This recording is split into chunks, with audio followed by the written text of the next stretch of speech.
Hello, Triple Threat listeners. We've come to the point in this Tom Petty parody where we'll now take a few seconds before we begin part 2. Thank you. Here's part 3. Wait, what?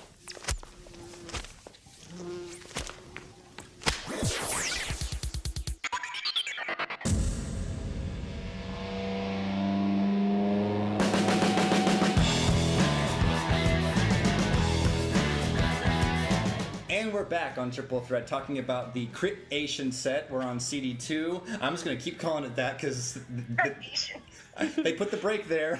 The ATION. Are you okay? Little C's there? So, CD2 opens with 5 tracks, quote unquote, from Zabriskie Point. They're from the Zabriskie Point sessions. I have not seen the film, so I can't actually say if they're in the film, but I know for a fact they're not on the soundtrack. They are On the Highway, Auto Scene Version 2, The Riot Scene, Looking at Map, and Takeoff, and none of them are 2 minutes. Yeah, all of these are under 2 minutes long. So we found it. I can probably speak for all of us when saying it's really hard to gauge how much you like a song when it doesn't last 2 minutes. Yeah, it's like Endless River. They're nice morsels. Yeah. Exactly. Like, it's like, oh, cool, I have this. This is a thing I have heard, and I like it. And that's about as much as you could do. It's like, this is fine. Mm-hmm. Yeah. This is cool. The only real track that I want to single out of these 5 is The Riot Scene. For years and years and years, we had heard that Us and Them was, well, what became Us and Them was written at that time. But what did the director say? Becca, you do a spot-on impression of this. What did the director say about this piece of music for Zabriskie Point? It's too sad. Oh, I was like, I know I used to say this all the time. It is too sad. It makes me think of church. It makes me think of church. You're right.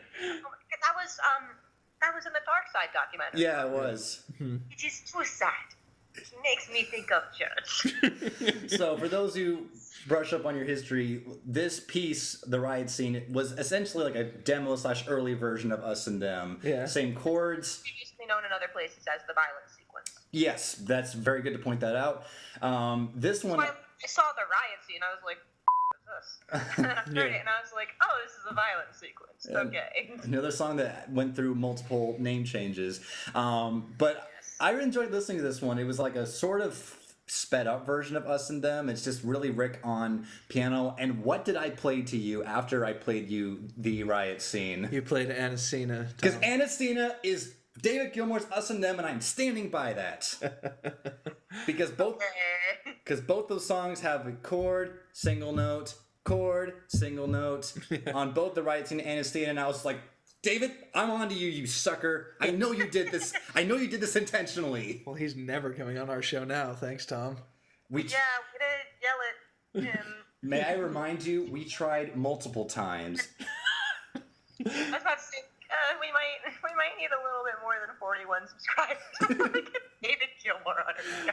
Well, one of them is Ron Geeson, so... Actually, that is a very good point. There you go. I've used that as bait. That is a valid point. I've used that as bait. Like when Endless River came out, I emailed... Rattle That Lock. And Rattle That Lock. I emailed David Gilmour's manager, and I was like, hey, we do a show, and here's some credentials. We talked to Ron Geeson. That's something, right? Time it was lit. But anyway, Anacina reminded me of The Riot Scene, and The Riot Scene reminded me of Anacina. So that's the one track of these 5 that I want to single out. Other than that, like you said, Garrett, they're 2 minutes, and they're nice to listen to, but I don't have really any notes on them. Yeah. The only one, other than The Riot Scene, because of course it's really cool to hear where Us and Then came from, that I wanted to mention was Takeoff. Because it totally caught me off guard. Yeah, same. It's loud and in your face. Yeah, it's like, whoa, wait, this is Pink Floyd? This is like really up-tempo and loud. Like, oh. It sounds more like The Who than Pink Floyd in parts. And I'm just wishing, like, God, why is this only... Hang on. It's like, it's 1:19. Why is that only 1:20 long? It needs to be a 3-minute song with vocals or something, because they were really onto something. I wish they would have fleshed that one out. Oh, Becca, you have heard Pink Floyd's contributions to the Zabriskie Point soundtrack, right? So what did you think of these as like leftover morsels? Pretty much that was the extent of it. Like, oh, These are leftover morsels. Yeah, that's why I really didn't. They're interesting to have because it's interesting to see stuff again from that era because there's not a whole bunch of it. It took a while to find it all, And especially since Zabriskie Point isn't technically a Pink Floyd album, it's a compilation of other artists on it. So you have to dig out the parts of interest. I was gonna say, so it is kind of lost in a way. Yeah, I do have a sort of high quality bootleg of here are some Pink Floyd stuff from around that era. It's only 25, 30 minutes long, but this is all we got. So at least this will kind of, flesh out another 5 minutes on that, right? Exactly, which is very good to have. And then, much like the notes on Point Me at the Sky are I love this bad song. The riot sequence, I love this good baby song. Yeah, for real. Yeah. I love this good fetus that grows up into a beautiful thing. Yeah. For real. It's so pretty. And especially since Us and Them is one of my favorite Floyd songs in general. It's my favorite Pink Floyd song. It's up there for me, so it was really cool to hear an infant version of it. Yeah. So, I don't have anything else to say on these Zabriskie Point outtakes. Does anyone else want to take this ball and run with it? Nah, man, there's not much to say. There's nothing. So, well, next track is certainly not nothing. It's 10.5 minutes of Embryo, alternative version, as it's called. Tom, nothing comes later. I hate you. No, correction. Well, only part 14 of Nothing. Not the whole thing. Yeah, it's better. Nothing's better than everything. All right, we're even. I don't know. All right. Sneeze because I'm allergic to how bad that was. You must have a very strong palate to put up with us for more than 3 years. Right. Anyway.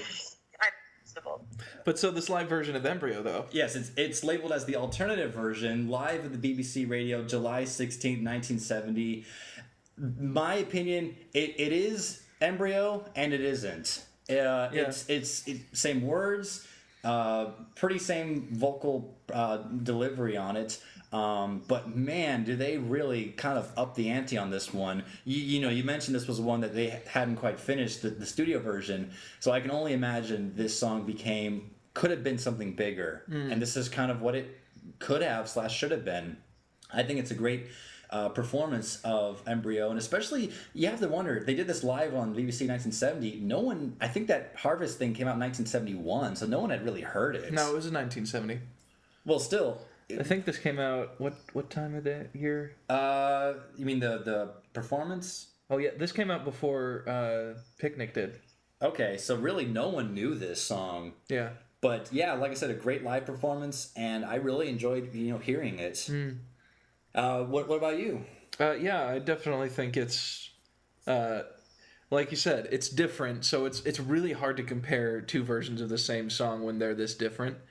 And I gotta say, there's a lot of good things. There are a lot of things to like about it. Like they jam for an extended period of time. Like you said, this song is over 10 minutes.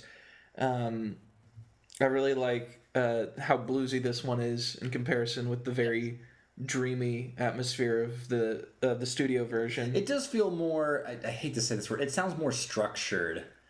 Because the original Embryo, not that it's the term structured very leniently. Well, not that the original falls apart or anything, but it was very. It was very loose and dreamy. This is more tight. It's a better word to use. Yeah. All the musicianship is much tighter here, especially I think the vocals on this, because we get. Probably one of the earliest examples of Rick and David singing at the same time and it blending perfectly. Because we've touched before, like in our Dark Side of the Moon review from years ago, that Rick and David for a long time had basically the same singing voice, which made their harmonies amazing. And this is one of the earliest versions of seeing that. Especially because I didn't realize until like the third verse or so that when they start doing the harmonies, David, who started with, alone, is the one who goes up while Rick sings the low part. And I didn't notice that until after it had happened a few times. I didn't notice that Well, you just said that. And There, I'm gonna see? have to The kind of again, switching I of wasn't already going to go listen to it again because it's such a good example of that, and it's always so good to hear because it just sounds so perfect. the kind of switching of what usually happens. Rick usually takes the higher parts. I was about to say, like, that's typically how it goes. Like, In these early years, yeah, definitely. and on Dark Side a bit as well. Yeah, but I was referring to like in the 80s and 90s, Rick couldn't get that high anymore. Oh yeah. That made me think of like a specific example, and I Like the soundboard recordings of Echoes. yeah. Ooh. we don't talk about the 80s versions of Echoes. Never heard it. Don't know if I care to. Don't. Don't go for it. Just go back with all my other repressed memories and like legitimate traumas. Well, on Embryo, Becca. On Embryo, yeah. On Embryo, Becca, what do you have to say about this? Pretty much the same deal about how it's a very interesting example of like one of the first examples of David and Rick's voices blending so nicely. Well, let me ask you, compared to the dreamy original, would you agree to say this version is, more tight, more of a, how do I put this? A band playing it like full throttle? I am always a sucker for weird dreamy things. That's how I got into this goofy band in the first place. But they're both able to be appreciated for what they are in different contexts, and like typically I'm more in the mood for something very dreamy and floaty, but it is an example of a tight band like getting it together, and I will say it's tight, powerful unit. I'll definitely agree with that. And then, of course, it also points the way forward with some of the sounds in this live version. Like, I mean, we do get the creepy children laughter. Scared the crud out of me when We get that, and that's kind of weird, and it's Floydy and stuff, but yeah, fine, okay. But then we get Gilmore coming in with the seagull sounds on the guitar. Yes. Which would later be used in Echoes, and you go, whoa, they were doing this early on. And it's just like, man, just being able to map out the paths that they would eventually take by just listening to various evolutions of them in the studio and live. And I'll touch more on that later. But yeah, seeing their work process as it develops is really cool. And I'm glad that they put an emphasis on it in this creation set. And I will say, this is the last BBC track that we get on this creation set. On the early years, I believe almost all of their BBC sessions are being released, and that's another thing, Miss Queen of the Bootlegs, that has been heavily bootlegged for years and years and years, the band's BBC recordings, and that was like the one thing that I think if they were going to release something new, that would be something to go back on, because not only did they perform Embryo, which as we mentioned, hardly anyone knew it, they did Adam Heart Mother, which hadn't also been released when they first performed it.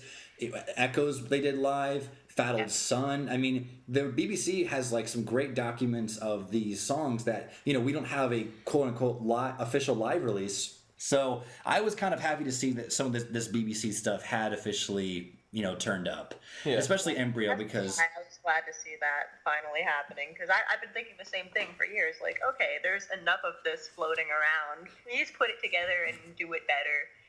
Because that's the one thing with bootlegs. They're just garbage quality. Yeah, for real. For the most part. Like, this would be great if it didn't sound and or look like it was recorded through an actual vegetable.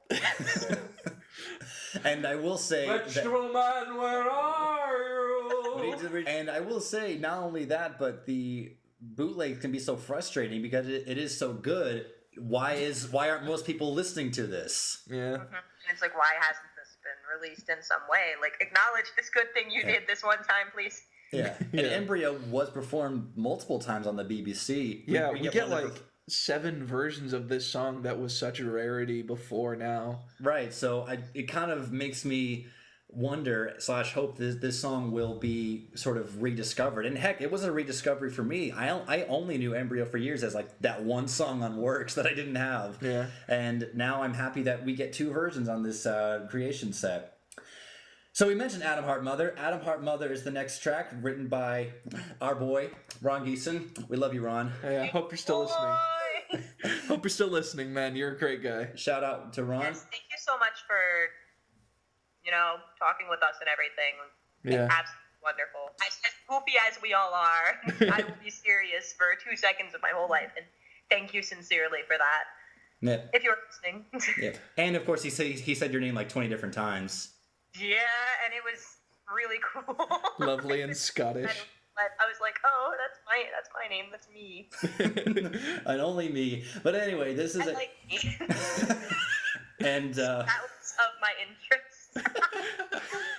So this is the last track in the Deviation 1970 section. This is live in November 21st, only a month after the album came out in 1970.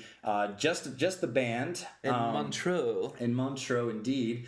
I actually did email Ron about a week ago to ask if he had any comments on this live version coming out, and Ron, we're still waiting for your reply. Yeah, well. So, but anyway, how about the song itself? This is just the band by themselves. Yeah, Adam Hart Mother is, a sidelong composition that was released with, a band and a choir on it. It was a, big production. It was a big deal for a rock band to be doing these kind of things, just trying weird shit out and seeing what, throwing stuff against the wall and seeing what sticks. What sticks, yeah.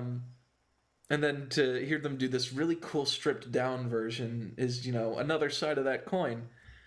As for the most part, I liked this. There are times where it does feel kind of empty without all the additional instruments and choir and things.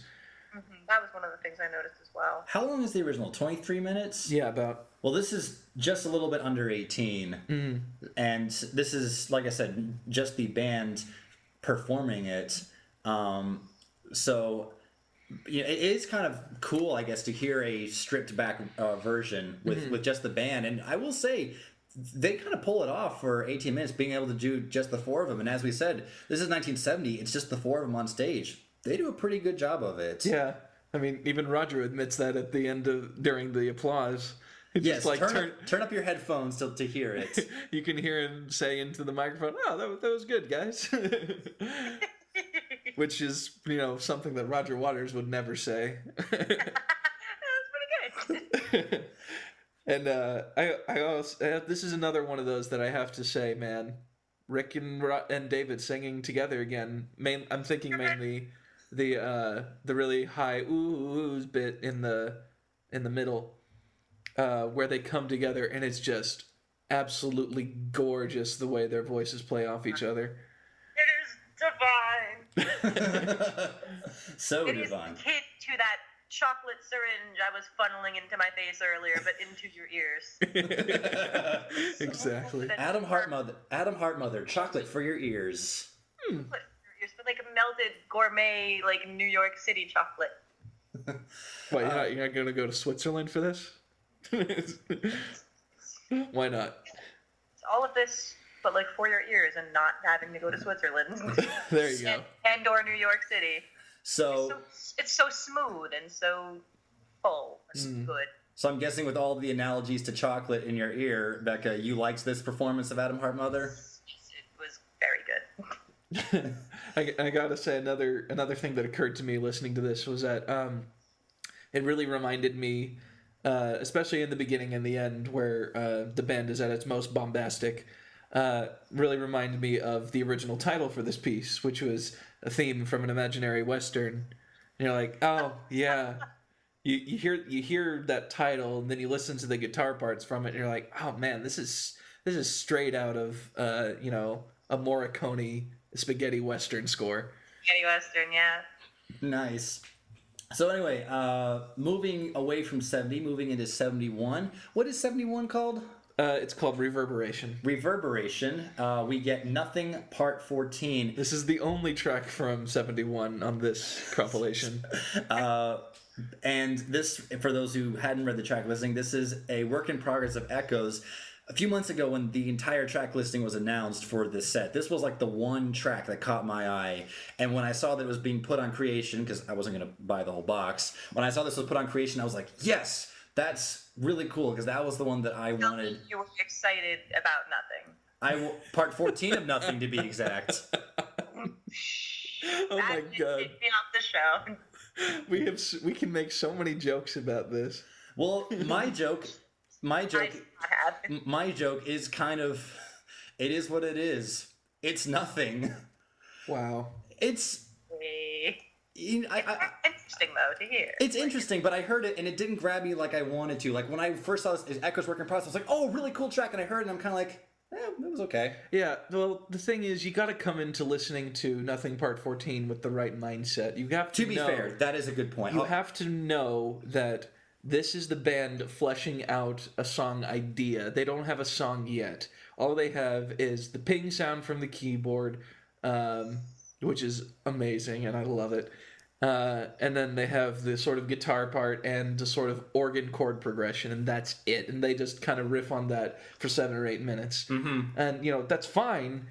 But if you came into this expecting, an early version of Echoes with different lyrics or anything, there aren't lyrics on this version of the song because it's not nearly complete yet. Right. This is only part 14 of Nothing. They made 24 different parts of Nothing before they even retitled it. Which makes me wonder, are the parts... Son of Nothing. What? Yeah, there was Son of Nothing, then it was Return of the Son of Nothing. I have all of the titles written here. Enlighten us.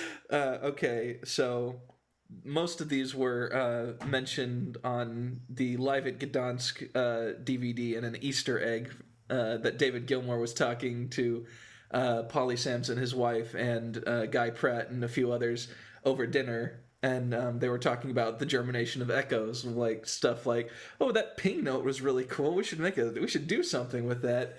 All the way to, what are we going to call it? I know, let's call it Nothing.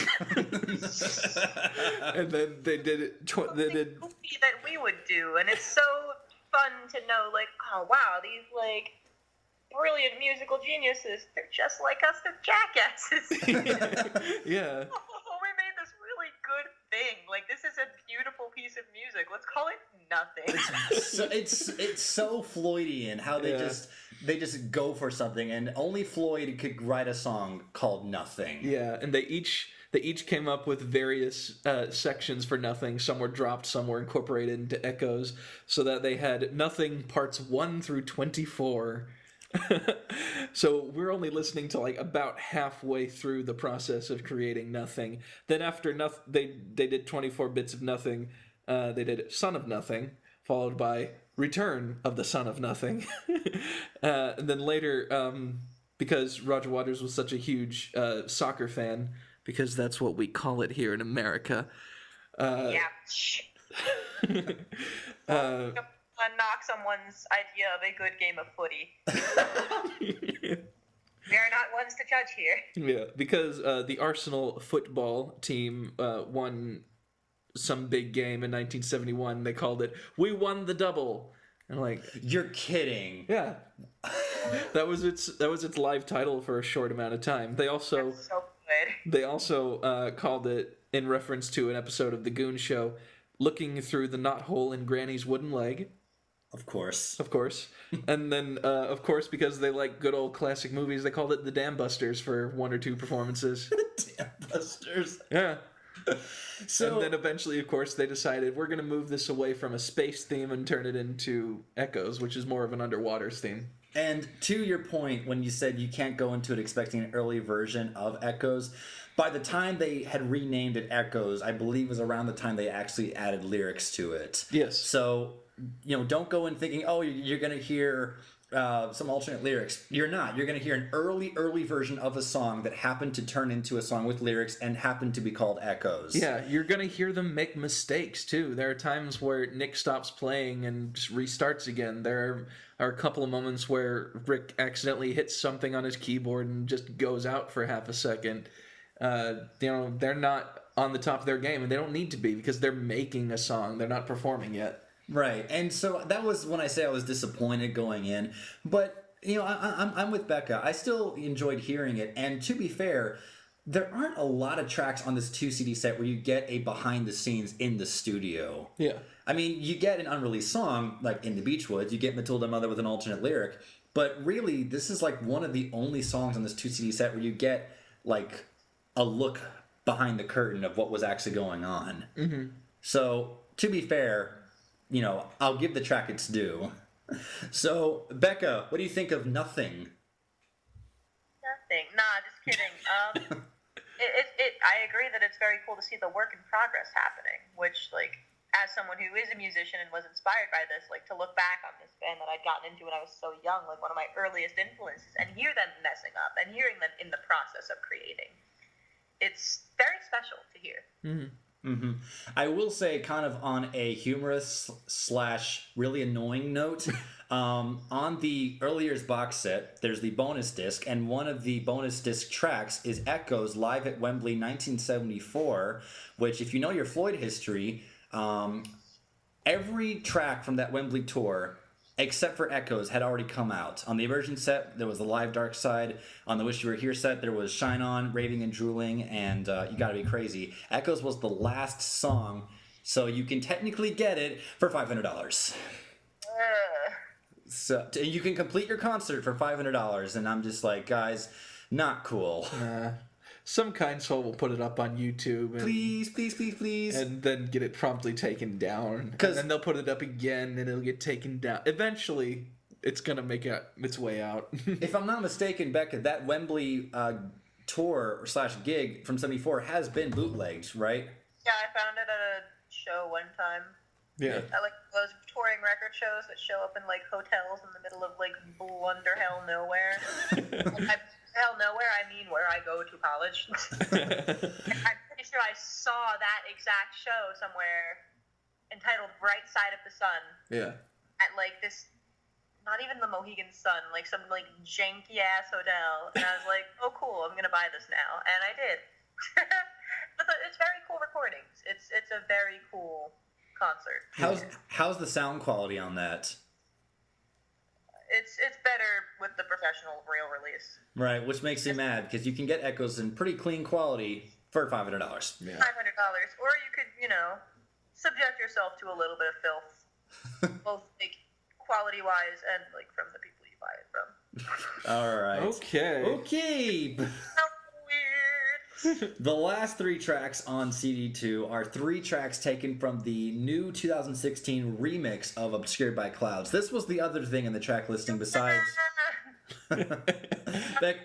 My clouds so much. But I will say, this was the other thing, aside from the Echoes work in progress I saw in the track listing, that intrigued me. I was like, oh, this is new. Never have the Floyd mixed an album for a new CD release. Sure, they've mixed Dark Side in 5.1 and things like that. So this was like a new remix, and especially Obscured by Clouds, an album that I'm sorry, hardly anyone goes back to. Yeah.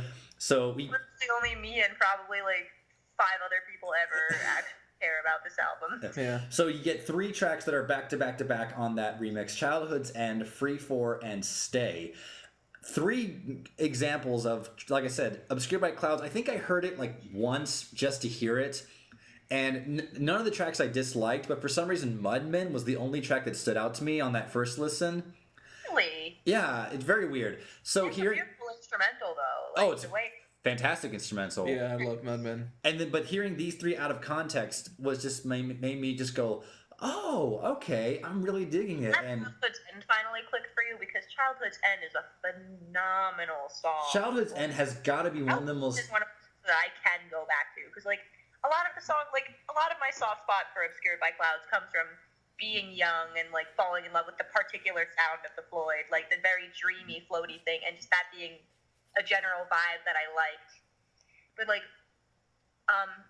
Childhood's End is one of the ones I can go back to with my different attitudes on music now, and like different influences that I have, different things that I like now, and still hear it and go, that is a damn fine song. The lyrics are solid, the instrumentals are solid, it is a driving song, and it kind of like, is a precursor to time in a way. Oh, It's got to be one of the most underrated / lost Pink Floyd songs ever. Yeah, a lot of people would probably say Obscured by the Clouds is the most underrated Pink Floyd album of all time. They made that thing in 2 weeks. Yeah. Like in between Something Else and Dark Side. Like they did that. They did it in the middle of making Dark Side of the Moon. Yes, in 2 weeks. Yeah, they were in the middle of doing this. 2 weeks. I would never do anything ever again, because I'd be like, I have peaked. But In 2 weeks, like years. Like, it's just such an amazing feat that you could have songs like Childhood's End that came from 2 weeks. For real. But you gotta be right. You gotta be underrated. You know, we mentioned Mudman is great. Gilmore loves playing "What's the Deal," and Such a nice song. and I have to wonder if the band were all for doing this remix. You know, maybe they had some revelation of, you know, oh yeah, you know, we forget about that album, and you know, it's recorded. You said in the middle of Dark Side of the Moon, so. You know, that was at that time when their recording levels or their recording qualities were getting extremely well. Yeah, not only just, you know, them improving as musicians, but also they happen to be in a really good studio. Like Dark Side of the Moon is crystal clear when you listen to it today. Perfect. Yeah. And then, you know, they take a break from doing Dark Side of the Moon, which is a colossal project, to just stop that in the middle of its tracks and then do this soundtrack to some art house French movie, yeah, called The Valley. Now, would it be wrong for me to say that Childhood's End, when I was listening to it, not thinking about when it was recorded, to me it sounds like it could have been quite literally, and it almost is, an outtake from Dark Side of the Moon. Gilmore's vocal on it is solid, very solid singing like he did on Time. The lyrics are, you know, quite similar, reflecting back on maybe time that you have wasted or is no longer around. The guitar, similar, like, reflective vibe that goes on throughout Dark Side, reflecting on different typical areas of life. and the guitar tone is, you know, soaring. This, like, had Obscured by Clouds never existed, and Dark Side of the Moon, you know, came out with like a bonus track, this could be like a bonus track for Dark Side of the Moon. It sounds. It would make sense. It's straight out of it. As for the remix, though, you know, I enjoyed hearing it, but again, I heard it through speakers, so I didn't pick up on anything that I hadn't really heard before. Yeah, and that's going to be the same for all three of these songs. Yeah, it's hard for me. It's hard for me to talk about the remix versions of these because, you know, I haven't listened to Obscured by the Clouds more than 3 or 4 times, so which is probably a travesty for me to say.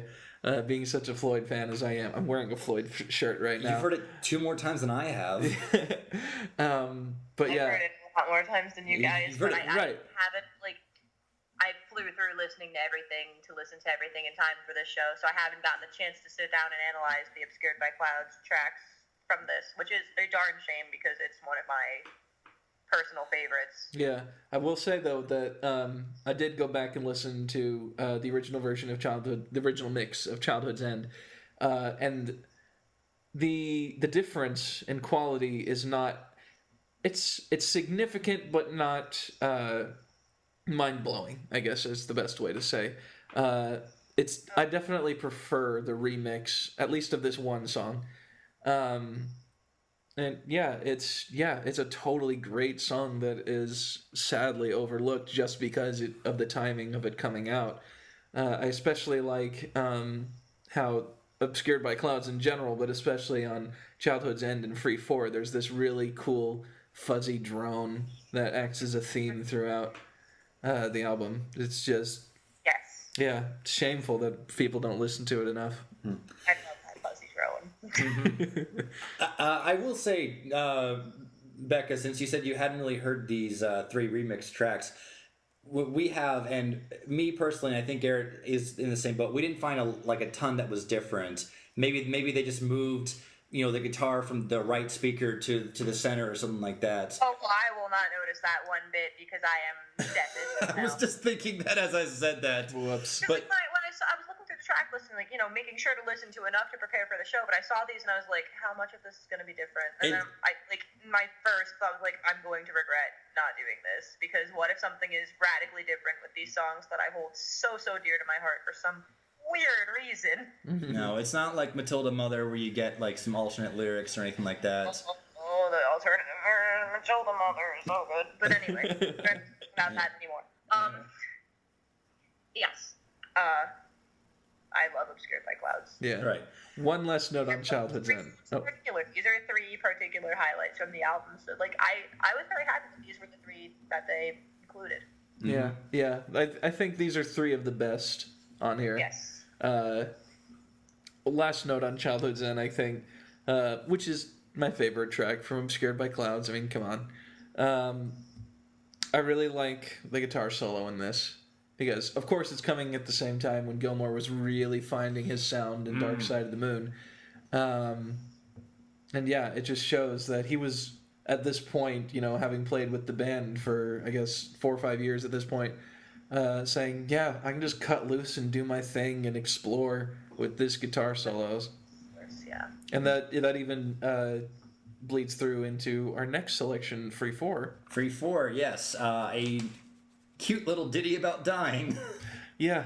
That's a very apt way of describing it. Like, it's like the most cheerful presentation of such bitingly cynical lyrics. And, like, as a youngin' listening to all this for the first time, I'm like, well, that's funny, but now as, like, a hard-bitten, sad motherfucking adult, I'm like, yeah. Just live the gloom of the sick. Talk to yourself as you fucking die, man. Like, same.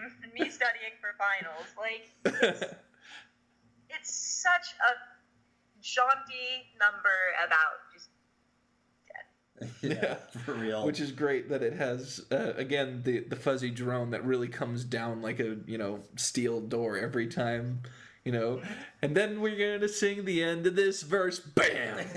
Like, okay. It's like a little strum. It's like, oh, happy, fun, light, death. Death. Again, it's an example of that, like, musical vibe building. Like, you build the scene with the sounds, as I was talking about with, like, the studio version of Green is the Color before. Mm-hmm. Like, it builds, around the lyrics in such a good way.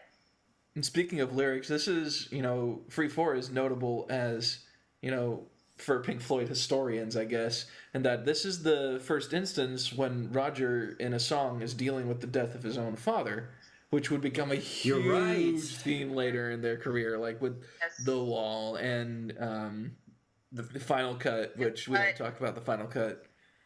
We don't talk about that because Becca's here. We can talk about it. We can acknowledge the Final Cut. It happened. Okay. But only as a thing that happened. We're probably not going to review it with Becca just to, make sure that... I still haven't listened to it more than one time. There you go. You're in the same boat I am for Obscured by Clouds, girl. For those of you listening who don't know exactly what we're referring to, The Final Cut is the only Pink Floyd album that doesn't feature Rick Wright. I don't like it. Which is a travesty. It's tragic. Not Now, John is a cool song, though. True. That I will say. That I will concede, as I have matured and mellowed. Ever so slightly. But yeah, any more thoughts on Free 4? The thing is, with Free 4, I like this song. I like the way that it bounces and it really, hits you hard with those tags at the end of every, line. As for the remix, there really is nothing that I added without me just kind of talking about the song in general. Yeah. I don't think we should really dwell on the remixes. No, not at because all. we're not familiar enough with these new versions. That's why I kind of grouped them all into things. They're remixed versions of the Obscured by Cloud songs. They are what they are. Yeah. But I will say again... I love them so much.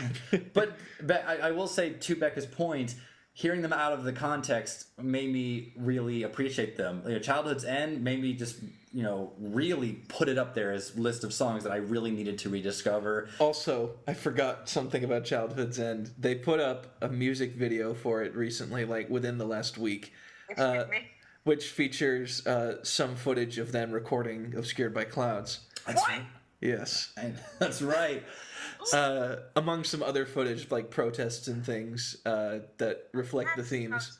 Cool. Yeah, you got to check it out. And I'm not just talking to Becca, I'm talking to all the people listening. You got to check out the Childhood's End video. You just about, like, that sounds like a very cool concept, and y'all should dig it. Nice. I can dig it if you can dig it. The fifth member of the Monkees that nobody ever wanted or needed. So yeah, like I said, they are what they are. They're remixes, but To stay then? On Stay, yeah, Stay. I'm in the same boat with Free For. It made me rediscover the song and make me really like it. And reading some things about how it could be a song about Rick hooking up with some groupies. As is like so many other of the songs Yeah. that he writes and sings. We were reading one of Tom's books about Pink Floyd songs just a few minutes back. Wow, just to show you what kind of nerd I am, one of the Pink Floyd books. With the dose of the clap quote, because yeah. Oh no, I was talking about this is like completes the Rick Wright is dissatisfied with being famous trilogy, which is like which is Paint Bucks, Summer '68, and Stay. That's such a good way of describing it. Well, this is cool, I guess, but I'm over it. Yeah. Yeah, this is still pretty cool, but I'm over it. Plus trumpets, part 2. No, I'm like really over it this time, but I'm gonna make this time really pretty. Yeah. And that's Stay. Yeah. I'd like to mention that as soon as I said, should we move on to Stay, Becca's eyes were like dinner eyes. plates. I like dinner plates because I have a soft spot for this song just because it's Really? so, Really, do you? don't say. I wonder why. No, but like for real though, it's just so calm and the chords are so lovely. They're lovely chords. They are. Back when I still tried with keyboards, I like learned this song by ear, and it's just so satisfying to hear like how all the notes just go together with those like weird jazzy chords. It's always so musically a tasty little musical morsel. Yeah. For real. And it fits in with the floating vibes of the rest of the Obscured by Clouds album. Any thoughts on this one? Well, I don't know. I would have chosen a different track to. No. I would have chosen a different track to end this compilation with, because Stay is pretty downbeat, and I usually like to begin an album with a bang and end it with a bang, which is like Arnold Layne, great opener for any album, and then Stay is just kind of it's nice. Oh yeah. I don't know. It Send you to sleep after this journey. and then also on a kind of, I guess, I don't know what kind of note it would be, but Rick sounds kind of nervous when he's singing this one. Did you notice? It's a nervous topic. I mean, Yeah. if I'm going to analyze the song before we do the Obscured by Clouds review, Yeah. it's a nervous topic to talk about. He's talking about being on the road and, groupies, here and there, and he's lonely. Stay with me, essentially. Well, let me ask you, which Obscured by Clouds song would you choose to end this set? Like including the other two that are already here, and then something else. Yeah, or if you just had these two. If I could, rearrange it, I would say Childhood's End. End it there. That is a very cool way of thinking about it. That'd be a cool way to cut it out to end it. Yeah. But and then I'd also probably include. I would like maybe the title track or Mudmen. I would like to hear a remix version of Mudmen. Well, to be fair, these are the 3 back to back on the album, so Yeah. probably on here. Because it's the flow of the album, I think.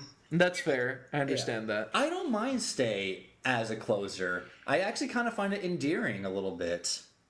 Maybe because, I don't know, of how pretty it is. And maybe because Rick doesn't get nearly enough respect. Let's be real.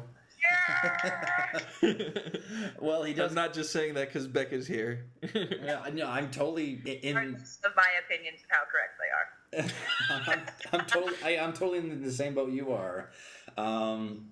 So that rounds out the set. Overall, I think it's a very nice set. I think it's a good introduction for anyone who's not that familiar with the early years like I was. I was just familiar with the albums and the singles, and for the massive amounts of bootlegs that are out there. I feel like this was a nice introduction to be like, here's some of the bootleg stuff that has been bootlegged. It's nice quality. Here's some of the best stuff. Getting to hear it out of context, and like I said, hearing these songs out of context from the albums that they were originally on was really nice. I agree. And also, I told you this. I don't know how many of the separate sets I'm going to buy next year. So this was essentially like a best of those sets. I know how many I'm getting. Preliminary round. Yeah, this is definitely great. Bother buying. It's definitely a great way to introduce yourself without spending a whole lot of money. But I do know how many I'm gonna get all of these because I'm a completist, and I'll share them with you, of course. Thank you, Becca. What about you? Thoughts? I mean, obviously you're gonna get Obfuscation because it's Obscured by the Clouds remixed, but I do love it very much. This is a very good introduction to the early era of Pink Floyd. It encompasses, some of the very important hits that have already been released. There's some exciting little nuggets for people like me who have scoured bootlegs because they have nothing better to do. And you get things you have known in better quality or things you haven't found, and you finally get to be surprised again for the first time since you were 13, and it's great. And it's just a nice compilation. It's a good selection of songs, and I'm happy with it. Yeah, I totally... $500 for it to get a very nice, all-encompassing experience. For real. Do we really want to rate this thing? Because how would one go about rating it? Because I feel like, I don't know, I just love pre-Dark Side Floyd for so many reasons. Yeah. I guess we shouldn't rate it, but I think we can all agree with, if you're at all interested in Pink Floyd beyond, the greatest hits albums of Dark Side, Wish You Were Here, and The Wall, and Animals, I would say. If you're at all interested in stuff that came before, you got to pick this 2-disc setup. Yes. Yeah, I think I can at least recommend this to someone. Yes. And I will say, just kind of on a last note, of something that I really wish had been included on this creation disc and on the box set. We see these songs that have been released in other places, like the B-sides, Embryo. One song that really is sticking out to me that I'm really curious why it's not on the earlier set at all is Biding My Time. Oh my god! Yeah, what the hell? Yeah. That song is... thinking, what Relics tracks are missing? What Relics tracks that I adore are missing? And I was like, Paintbox is there. Paintbox is there, Eugene's there, Julia... It's such a good song. Mm-hmm. There's so much happening. It's good for a lot of the similar reasons that Paintbox is good. It's them going into that jazzy sort of deal. Yeah, with actual brass and everything. That's wrong. And they just decided not to include it, not to remaster it at all. It's just, why? Biding Time deserves a remaster. Yeah. Biding Time is such a good song. What the hell? I mean, to be fair, on the earlier set, you get the live version that's on the Man on the Journey soundtrack. Which is totally unreleased. But why would you be so inconsistent and not include the studio version, unless there was some agreement from the band where they said, no, scrap it, we don't like it? I can't imagine that, because I think they forgot about it. I'm pretty sure they included It Would Be So Nice or elsewhere on the earlier year set. Well, I think they included... Which they've often said is their worst song, admittedly. It's a awful record. No, if there is ever a time to utilize the phrase, I love this bad song. It Would Be So Nice. It Would Be So Nice is arguably worse than Point Me at the Sky. Oh, I definitely think it is. Point Me at the Sky... At least it's fun. At least a tier or two above. At least it has a few things going for it. It Would Be So Nice is Bargain Bin Beach Boys. and we love the Beach Boys. ShopRite brand Beach Boys. It's the really shitty Cheerios that don't taste like Cheerios that you get at your grandma's beach house when you need to eat and you don't feel like paying $5 for a beach hot dog and you're just well, I gotta eat some now. But this sounds like a very personal story. Memories of it, you're man, these bargain brand Cheerios are so bad that they remind me of this beach house. This reminds me of getting into this band and finding all these aspects of this band that I like. And I like the Beach Boys sound, so here's the same sound being executed by different people, and it's not great, but I like it. I love this bad song. Yeah. That is how I feel about it. Oh, it was released on that it was an early years single disc. Yes, if you bought the... And Point Me at the Sky. Mm-hmm. I dug that up at a garage sale somewhere, believe it or not. The official release in all of its purpley glory. Yeah. Yes. the like paper packaging torn to shit. Like it looks old and beat to all hell, but I have it. I have seen that. That is on the Shine On box set. That's like the exclusive disc that you get. Yep. Which is why I'm glad that those tracks, I believe all of those A-sides and B-sides are being included in their early years. So at least you're getting them again. These mediocre songs. So anyway, that's our... All they are my tiny sons. So anyway, that's our look at creation, our observation, as I called it. And I'm going to shut up and wrap this thing up. All right. So, All right. From all of us... Up now. From all of us at Triple Threat, thank you for listening. Thank you for putting up with us. Yeah, really. Be sure to... Worse than these two combined. Just you wait, folks. We're going to get to the real shitty shows at some point. Oh man, I can't. Let's go. I can't wait until the days when we review the weird other things that happened in, the other bands that we listen to. Oh boy. So be sure you don't miss those episodes, folks. So hit the subscribe button so you don't miss a single one. Please do. Be sure to like this episode. Follow us on our individual Twitter and blog pages. We'll put links in the description down below. Mm-hmm. We'll say that you love my bad Twitter. Yeah. Look out for other things we'll be doing. Assorted doodads and what's it's. Like, for example, I'm going to be a voice actor in a Star Trek dating simulator game. What? I'm going to be Bones McCoy in the Star Trek dating sim. Yeah. Because, damn it, man, I'm a doctor, not a torpedo Oh. Torpedoes, oh. What is this turning into? Oh, dear. Yes. And if I ever get my life together and release music, which hopefully Soon. you will be in the loop. All right. So, from all of us at Triple Threat, it is time to go. Thank you for listening, and let us know what you think of creation if you have picked it up. So, from all of us at Triple Threat, say bye-bye. With me has been Garrett Hicks. Toodaloo. Becca Cristino. Please enjoy these bad songs. And I am Tom Arrutia. Thank you so much for listening, and we'll see you all next time. Thank you. Bye-bye.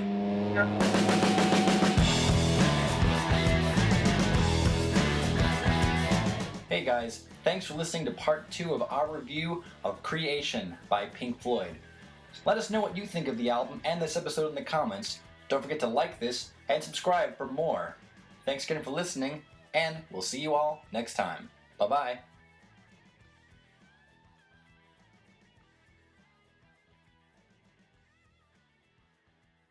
So that rounds out the creation set. That's so abrupt. It sounds so guttural. It sounds like a dry heave, and I despise it. The I'm letting you know creation this. set. Well, then maybe when I edit it, I'm just going to edit... No, leave it. Leave the dry heaving. Let everyone else suffer with me. Oh, dear. All Sorry, right. but y'all gotta do it too. Okay. Do we just want to go straight into disc 2? I'm feeling it. Unless you guys. Yeah, let's do it. Yeah, let's just go right into it. We would normally take a break, but I think that's what we'll do in the show. We'll have a quick yeah. commercial or whatever. Yeah, in the show. So let me just say, so we'll take a quick break and we'll be right back. And we're back on Triple Threat talking about the... Oh, for goodness sake, guys. We're highly professional podcasters here at Triple Threat. Professional, we have 41 damn subscribers. Yeah, we do. What? We have 41 subscribers. No, wait, that's more. And we're 2 of them. And Peter's one of the other ones. And Peter's the other one. Yeah. You should... Hey, that's 3 out of 41. Yeah. And you should totally subscribe too. I know you have a channel that you don't use. So anyway, Numbers. moving back, starting it again.